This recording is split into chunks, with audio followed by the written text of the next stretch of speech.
غامدی صاحب، صحیح بخاری کی 5764ویں حدیث کے مطابق جادو کرنے والوں کو دردناک عذاب کی وعید سنائی گئی ہے، مگر دوسری جانب سورہ بقرہ کی آیت نمبر 102 کے مطابق جادو کا علم ہاروت اور ماروت کے ذریعے انسانوں کو حاصل ہوا۔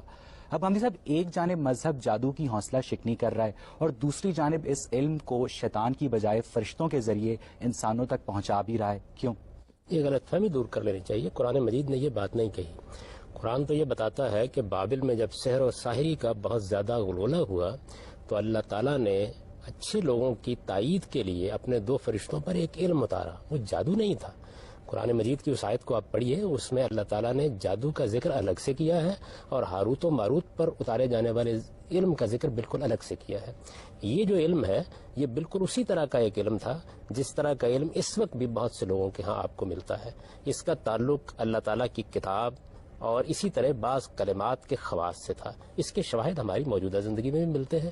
میں خود ذاتی طور پر ان میں سے بہت سی چیزوں کا تجربہ رکھتا ہوں۔ اس کا جادو سے کوئی تعلق نہیں ہے۔ جادو ایک الگ علم ہے اور یہ ایک الگ علم ہے۔ ہاروت اور ماروت کو جادو نہیں سکھایا گیا تھا؟ یقیناً نہیں۔ قرآن مجید نے تو دیکھیے جو بات کہی ہے وہ یہ کہ ایک طرف یہ لوگ جادو کے پیچھے پڑے ہوئے ہیں اور دوسری طرف اس علم کے پیچھے پڑے ہوئے ہیں جو ہاروت و ماروت پر اللہ تعالیٰ نے اتارا تھا۔ یہ جملہ تو خود بتا رہا ہے کہ یہ 2 الگ الگ علوم ہیں۔ جادو ایک الگ علم ہے، جادو میں شیاطین سے استمداد کی جاتی ہے، ان سے مدد لی جاتی ہے۔ غامدی صاحب، آیت نمبر 102 میں یہ بیان کیا گیا ہے کہ لوگ ان سے کہتے تھے کہ یہ علم ہمیں سکھا دو، لیکن ہاروت اور ماروت پہلے ریلیکٹنٹ ہوتے تھے اور جب وہ زیادہ لوگ انسسٹ کرتے تھے تو وہ سکھا بھی دیتے تھے، اور پھر اس واقعے میں آگے چل کر اسی آیت میں یہ بھی بیان ہوا ہے کہ یہ جادو میاں اور بیوی کے درمیان میں جدائی پیدا کر سکتا ہے، لیکن یہ کام صرف اور صرف خدا کی مرضی سے ہوتا ہے۔ دیکھیے بات، یہ جادو کے بارے میں کہا، یہ اس علم کے بارے میں کہا ہے، اور ان کے الفاظ یہ ہیں کہ انما نحن فتنہ فلا تکفر، ہم ایک آزمائش ہیں۔ دنیا میں جتنے علوم بھی ہیں وہ آزمائش ہوتے ہیں۔ مثال کے طور پر سائنس کا علم اپنی ذات میں کوئی برا علم نہیں ہے، لیکن وہ انسان کے لیے ایک بڑا امتحان بن گیا کہ وہ چاہے تو سائنس کے اس علم کے ذریعے سے انسانیت کی بہبود کے کام کرے اور چاہے تو ایٹم بم بنا کر ہیروشیما اور ناگاساکی دونوں کو تباہ کر دے۔